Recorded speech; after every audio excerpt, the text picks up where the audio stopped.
the peaks are these incredible feel-good moments, but the valleys are where we grow because we connect with something that teaches us that I am yearning for something more. Greetings, wealth builders. Welcome to Get Diversified, your go-to podcast for all things real estate investments. I'm Jacqueline. Melvin Landry. We're thrilled to embark on this wealth building journey with you. Imagine this. What if your investments not only secure your future, but also unlock a life of financial freedom? That's what we're diving into on this show. Apartment buildings, storage facilities, mobile home parks, the whole shebang. But here's the kicker. It's not just about investing. It's about crafting a legacy, building memories with your loved ones, and seizing every moment. Time is the currency of life. And let's be real, none of us wants to waste. We've got the insights, experience, and dash of excitement to spice up your investing game. Plus, we'll throw in some real-life stories that'll make you see the potential in every brick and mortar. Subscribe, buckle up, and get ready to turn your investments into the ticket to financial freedom. Together, we're not just building wealth, we're building the community of savvy investors. Let's get diversified.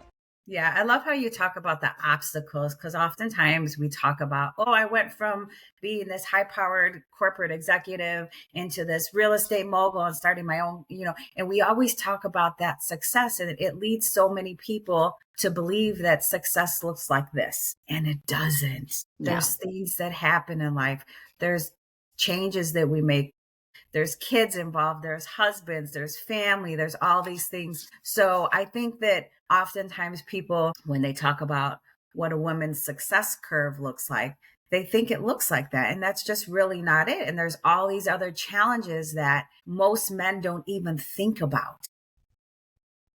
Right. Which is really great that you talked about that, because it wasn't smooth sailing. And I'm Right. sure you made it sound like it was fun and everything was all great for the 28 years, but I'm sure there was a lot of like power trips that you had with other men in the industry with it being less female oriented. But I appreciate that insight, because I think a lot of people just realize that, hey, success is like super easy. No, it's not. And there's different chapters. What your chapter 1 looked like is very different than your chapter 2. Mine as well. I went from a corporate America to, oh, I have a baby and I have a business, and I was collecting a huge salary. Now I'm not. Now I'm going into real estate. I'm like kind of in my 3rd chapter.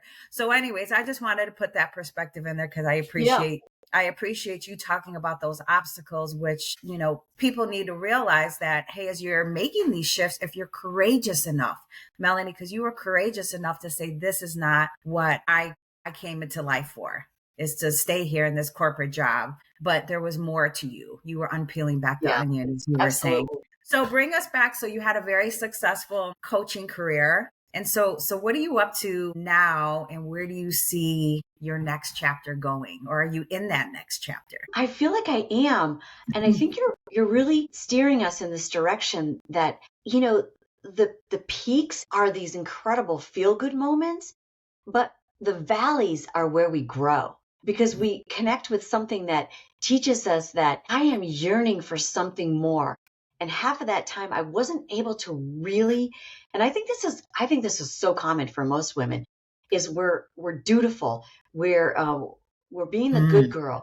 We're doing what we think we're supposed to be doing. And then sometimes you get into the center of it and you're feeling like, this isn't fulfilling me. This isn't really what I want. Or what do I want? Am I doing the right thing? So I often, probably a little more often these days, but I find myself going, oh man, am I really made for this entrepreneurship thing that is giving me this freedom? And then other days I'm like, oh yeah, this is good. I could take off. I have some time freedom. I can do this and that. So I question myself a lot too, but that's normal. All you women and even men that are out there listening, it's normal to question those things. It is. And I think that I did write a couple notes, because I thought if we're going to talk about, like, if a woman wants to step into the real estate investment playing field, there's definitely a couple things that you need to know about yourself. And one of them is, what is your degree of your capacity to deal with risk? Yes. How does that feel in your body? How does your nervous system react? And I think also to step into that playing field, also it takes belief, and it takes education, and it takes this growth mindset to believe in the possibility. But I did that. So that was interesting, because I was at this place where I really was, passion and purpose kind of met for me, because I always knew that I wanted to elevate women. And because I had a very successful career, and a lot of it I did stand in my power, but a lot of it I lost my sense of who I was because I I was a force. I have high energy. I'm pretty confident. And I went after what I wanted, and I was a success. And that intimidated a lot of men around me, including my bosses. And they didn't love that because then I was getting really big commissions, and they didn't love that. And I drove a Mercedes. And when I have to tell you, this is so funny. When I got my Mercedes, and I always wanted one, it was so when I up leveled myself, I watched all the men around me. Next thing you know, they were all getting new cars. I love it. And Love it. and it was just like, whatever, I'm doing me, you do you. But so even in my so interesting part was I was this woman in the man's world. And then when I went and coached women, I didn't know how to be an entrepreneur, and I had to learn. And then I did all this networking with women, only women. And I really grew. I mean, I did all kinds of group coaching and women's circles. And I created a women's membership based entrepreneur group. And I even did summits, and I did all these things. And then the pandemic happened, right? And so that, as we know, it just shut down in-person things. And I didn't love my energy is best. Like, I serve best when I am in the energy of people. Me too. And I mean, can you do that over Zoom? Yes, you can. Can I receive your energy? Can I in tune with you? Yes, I can. But after we all got exhausted from it. And so after that, I had to I felt I was changing because you know how the ultimate pivot took place for a lot of people post COVID in the whole shutdown. And it began to happen for me too. So in 21, I was still going with the flow. I was still making things happen. But in 22, things felt so different for me. And that's when I began to change, and I began to going, what else? I feel there's something else. And I decided that just having some challenges in my marriage that, maybe I need to look at what else I can do. And I definitely knew it wasn't going to be going back into a corporate job, but I decided I wanted to purchase another property. And I was like, yeah, that makes sense because I do kind of get how to do this real estate thing.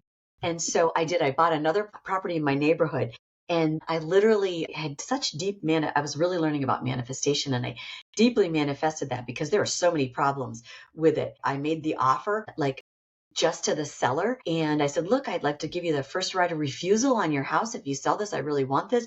And I gave them the offer, and they didn't have the confidence to say yes to it. And the market was, it was becoming the seller's market. So they were like, I want to play the field. I was like, fine. And then they put it on the market. I still made an offer. My offer didn't get accepted. The offer that did get accepted, they backed out. And I went on about my business. I was like, I'm still doing me. I'm still going to do my thing. And then when their offer backed out, they came back to me, and I was like, okay, I will do this. And then many, many other things happened. Eventually I did close on it. And within 48 hours of closing it, I had it rented. So I was like, I got this thing about this. I know what I'm doing. And then I realized maybe the thing I need to do is just fully go into this as a business. And I did. I found some mentorship, and my mom got up underneath me, and she gave me the money to do a year-long mentorship with this woman. And I learned all the things, right? So, it's like a giant menu to go into real estate investing. It's kind of overwhelming. And the thing is that because of my stage of life, I was like, it was easy for me to know what I wanted to do. But I noticed that in this giant group, there's 2,000 or 3,000 women in this mentorship, and at varying levels and whatever. I took action quickly. And I think that's an important thing for women to know, is that always invest in yourself, and always take action, and take action when you're afraid, because and this is what ties back to the money piece. It's scary, and it's It uncomfortable. is. Yeah, it is. It was so my first property I got a relationship with another neighbor because I was like, I'm just buying in my backyard. This is like this is what made sense for me. And I bought this hoarder house and I just became, I really just became friends with this lady on the street. And, training taught me what to look for. Training taught me what to say. Training taught me how to make an offer, how to evaluate comps, how to find the money, source the money, and then how to get the loans or how to use my own money or find an investor to work with me. And so all that training gave me confidence, but it really took my belief in myself to take action and just to take action cold. And that's really what moved my needle forward. And I bought that piece of property and I want to tell you what, like I stepped into my big girl pants because it was a hoarder house. And let me tell you, that's a woman who one of my highest aspirations and things is to create beauty. That house was triggering like you can't believe it stunk so bad. Yes, And we've experienced that. because you've done that. If anybody in real estate investing so far has probably had at least one hoarder house under their belt. And the thing is that I just stayed true to my vision about it. And I believed in that house. It had the bones that could be made beautiful. I believed in it. And anyway, I did all the things and I hired the contractors and I ended up, there was so much out of scope work with that place that I ended up also becoming a general contractor and hiring at least 5 to 6 other contractors to do the work there.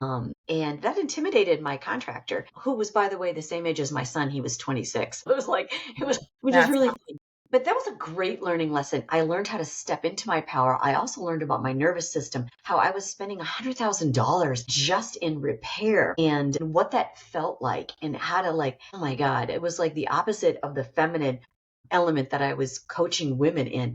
This was big strategy. This was very masculine and it was absolute fun. I loved it. See that. So if I can kind of summarize here, Melanie, of what I take from our conversation, dig deep, right? I love that. Dig deep when you don't feel satisfied and dig deep often, right? Because there may be something that you just don't even realize you're missing. The second thing I got from our conversation is take action, right?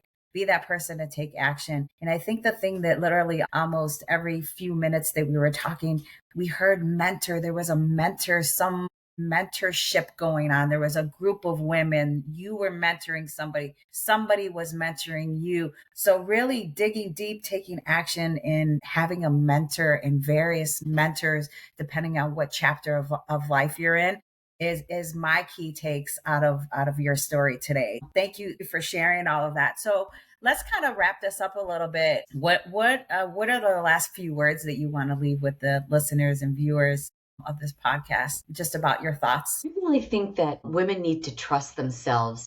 They need to really use their voice. And they also need to understand that stepping into your power isn't like this, I'm not talking about toxic masculine power. I'm talking about who you are, what makes you, your essence, and use that and believe in that. And always reach out and find a mentor. One of the first things I noticed when I really full on started to get into the community, the Pittsburgh community and the national community that is real estate investing, is that it was a real bro crowd. And I noticed that women were being kind of like quiet and meek. And of course, until I met you, but the thing that really woke me up was like, oh my God, my work here isn't done.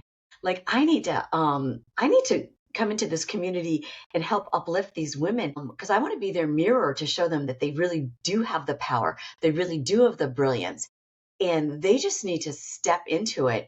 And honestly, I'm always here to support, and I'm in some really up level training right now where it talks about women stepping into their brilliance and how women tend to have this cultural conditioning to when they play small, like they don't shoot into the outfield. They're happy to get to first and second base. Mm-hmm. And that's okay. And stop settling, persist, put you first, step out there. And because honestly, everything's going to take care of itself. And you can ask other people to step in and help you and ask for support. I think that's one thing I've really learned is to ask for support and to also pay for support and to share and to show up like vulnerable. And I know it's so hard to show up vulnerable, but in a women's space, you can learn how to show up vulnerable and then also tap your strengths at the same time. Like, because we can be imperfectly perfect and also brilliant. Yes. And we've had a lot of tears, laughter, knowledge sharing, all of that in the group that you run now. So it's called Gather. Yeah. Gather. So that's a group here in Pittsburgh that Melanie and another girl runs. So Melanie, if people want to talk to you a little bit more about your coaching program or about the ups and downs, or just want to meet you for coffee, how do they get in touch with you? Well, I mean, I'll just tell you that I'm Melanie Fitzpatrick on Facebook, and I am smokin' at AT60 spelled out on Instagram. And I'm happy to just email me and find or message me on any of those media platforms. And I am about to relaunch my website. It went under construction and I didn't bring it back, but it's livingyourtruth.life. But you can always email me at msfitzpatrick54@gmail.com and we can chat. We can set up a coffee. That's awesome. Whatever. Thanks, Melanie, girl. I love you so much. Thank you. Love you too. Been the inspiration to me and to other women, and we'll be seeing you shortly. Ditto. Thank you. Bye-bye. Jacqueline and Melvin, thank you so much for taking time out of your busy day to listen to this episode of Get Diversified. Please make sure to subscribe to our podcast so you don't miss out on future episodes. Finally, stop by our website and follow us on social media. Ciao for now. Make it a great day, and we'll see you next time. And remember, get diversified.